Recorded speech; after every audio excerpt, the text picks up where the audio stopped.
যদি কেতিয়াবা আপুনি এই ভূটানলৈ আহে, ভূটানত প্ৰৱেশ কৰিবলৈ পাছ বনাব লাগে। পাছ বনাবলৈ আধাৰ কাৰ্ড বা ভোটাৰ কাৰ্ড লাগে। আধাৰ কাৰ্ড আৰু ভোটাৰ কাৰ্ড লৈ এই ধৰণৰ লাইনত থিয় দিব লাগিব। ডিচিপ্লিন মেইনটেইন কৰি এই কাৰ্ড বা পাছ বনাব লাগিব। No one can enter in Bhutan without pass. উপায় নাই, পাছ বনাবই লাগিব। পাছ বনোৱাৰ কাৰণে আমিও লাইনত থিয় দিলো।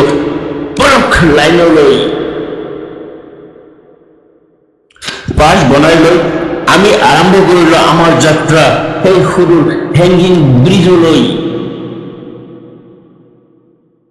আমি ভূটান গেটৰ পৰা এই ৱাগনাৰখন ল'লো। এই ৱাগনাৰখনেৰে আমি হেৰি কি কয় হেংগিং ব্ৰিজলৈ গৈ আছো। তেওঁ আমাৰ গাইডমেন ড্ৰাইভাৰ, তেওঁ আমাক সুন্দৰকৈ ভূটানৰ নিয়ম নীতিৰ কথা বুজাই দিলে। ড্ৰাইভাৰজনে আমাক সুন্দৰকৈ গাইড কৰি হেংগিং ব্ৰিজলৈ লৈ গৈ আছে। গিলাপুৰ মেইন চহৰৰ মাজেৰে আমি সেই হেংগিং ব্ৰিজলৈ যাম। অলপ পাছতে আমি গিলেপুৰ চহৰত প্ৰৱেশ কৰিম। বিৰাট এটা আচৰিত কথা, ভূটান দেশখন হ'ল প্ৰদূষণমুক্ত। ইয়াৰ যান বাহনবোৰ হৰ্ণলেছ। হৰ্ণ বজালে 1000 টকা ফাইন দিব লাগিব। গাড়ী ঘোড়াবোৰৰ স্পীডো সীমিত, 35 কিলোমিটাৰ স্পীডত যাব লাগিব। স্পীড বেছি হ'লে ফাইন দিব লাগিব। পৃথিৱীৰ বুকুত ইতিহাস গঢ়িবলৈ আগবাঢ়িছে এই ভূটান দেশখনে। কি সুন্দৰ নিয়ম। দূৰৰ সেই পাহাৰখন আমি ঘৰৰ পৰা দেখিবলৈ পাওঁ। আজি এই পাহাৰখনৰ ওপৰত উঠাৰ কাৰণে গৈ আছো আৰু তাতে আছে হেংগিং ব্ৰিজখন।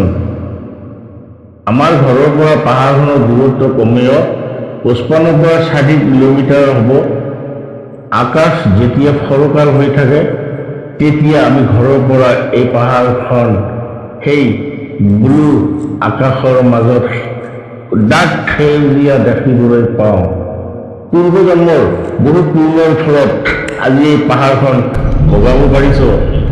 যি পাহাৰখনত লাগি আছে পঞ্চ পাণ্ডৱৰ স্পৰ্শ, যি পাহাৰখন বগাই পঞ্চ পাণ্ডৱে গৈছিল হিমালয়লৈ,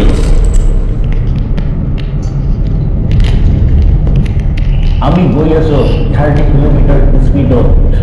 বেছি স্পীডত যাব নোৱাৰি। আমাক प्रति से हम लोग जा रहा है ग्लेनफुल हैंगिंग ब्रिजলৈ।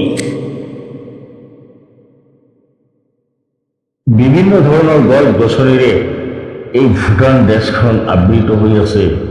কিমান সুন্দৰ সুন্দৰ চিনাৰী। আমি অসমীয়াই এই ধৰণৰ ডাঙৰ ডাঙৰ গছবোৰ কাটি খৰি বনাই আছো আৰু অসমখনক মৰুভূমিৰ ফালে আগবঢ়াই নিছো। আনহাতে ভূটানখন এখন পলিউশ্যনমুক্ত কাণ্ট্ৰি হিচাপে বিশ্ব দৰবাৰত পৰিচিত হৈছে। ইয়াত নাই কোনো গাড়ীৰ ধোঁৱা, নাই কোনো গাড়ীৰ হৰ্ণৰ শব্দ। 2-4 বছৰৰ ভিতৰতে ভূটানত বন্ধ হ'ব পেট্ৰল ডিজেলৰ ইঞ্জিন। নিশ্চয় ইয়াত বহুলভাৱে প্ৰচলন হ'ব বেটাৰী চালিত বা ইলেক্ট্ৰিক ইঞ্জিনৰ গাড়ী।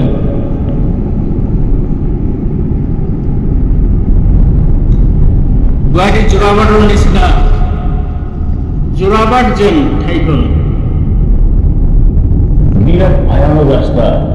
গাড়ী যদি ব্ৰেক ফেইল হ'ব লাগে একেবাৰে 80 ফুট তলত।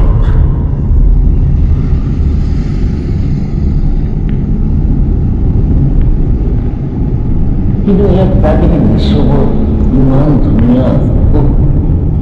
এই ধৰণৰ দৃশ্য আৰু আমাৰ নদীৰ কথাটো বাদে ইণ্ডিয়াৰ ক'তো দেখিবলৈ পোৱাই নাযাব।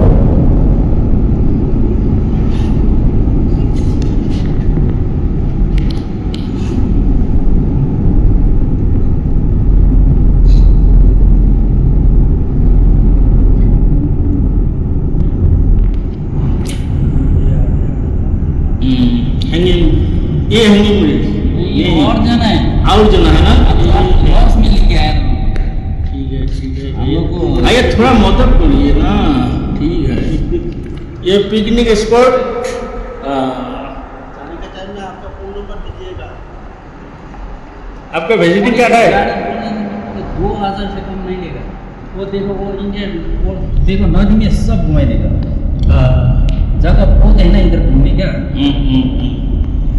नीचे वाला क्या इंडिया है क्या? नहीं नहीं भूटान है। भूटान अभी सिर्फ उधर ब्रिज देख के आएगा बोल रहे हैं ना।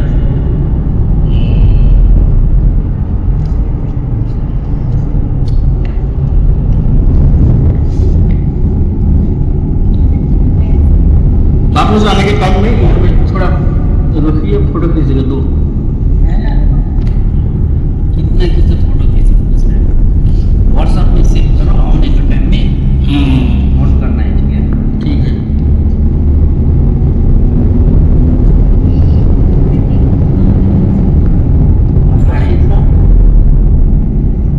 भैया आपका नाम? बीमा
কি সুন্দর ইয়ার প্রাকৃতিক দৃশ্য। আমি বলি আছো এখন পাহাড়ে দিই আৰু সিপাৰত এখন পাহাৰ মাজতে এটা বিলৰ নিচিনা। এইটো বিল নহয়, এই অসু পাহাৰৰ পৰা বৈ অহা ঝৰ্ণাৰ এটা নলাহে ইমান গভীৰ। আৰু সেই যে এই অসু পাহাৰখনেৰে বৈ বগাই গৈছিল মহাভাৰত প্ৰসিদ্ধ পঞ্চপাণ্ডৱ। আমি বহুত ভাগ্যবান, বহু পুণ্যৰ ফলত আজি পঞ্চপাণ্ডৱ স্পৰ্শিত পৰ্বতখন বগাব পাৰিছ।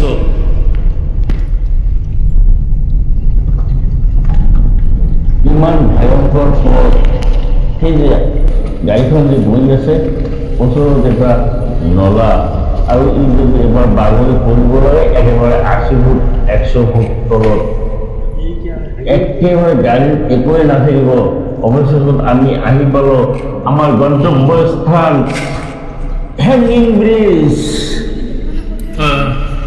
হেংগিং ব্ৰিজত আহি পালো। এইখনে হ'ল ভূটান হেংগিং ব্ৰিজ।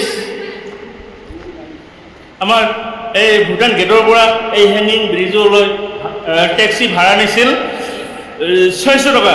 600 টকা ভাড়া দি আমি ইয়াত আহি পালো। এইখনে হেংগিং ব্ৰিজ। মোৰ লগত আহিছে সুজিত দা আহিছে, আৰু হেৰি বৌদি আহিছে, আৰু এই মইনা আহিছে। মইনা এইবোলে হেংগিং ব্ৰিজ চোৱাৰ কাৰণে আহিছে। Hanging bridge means postless. এই ব্ৰিজখনত কোনো পোষ্ট নাই, এনেই বনাই থৈ দিছে। কেনেকৈ যে বনাইছে ইঞ্জিনিয়াৰে জানে। এইখনেই হ'ল হেংগিং ব্ৰিজ। এতিয়া হেংগিং ব্ৰিজ গৈ আছো। হেংগিং ব্ৰিজ অসমৰ বিভিন্ন ঠাইৰ পৰা এই হেংগিং ব্ৰিজখন চোৱাৰ কাৰণে মানুহ আহে। আজি আমিও আহিছোঁ এই হেংগিং ব্ৰিজখন চোৱাৰ কাৰণে।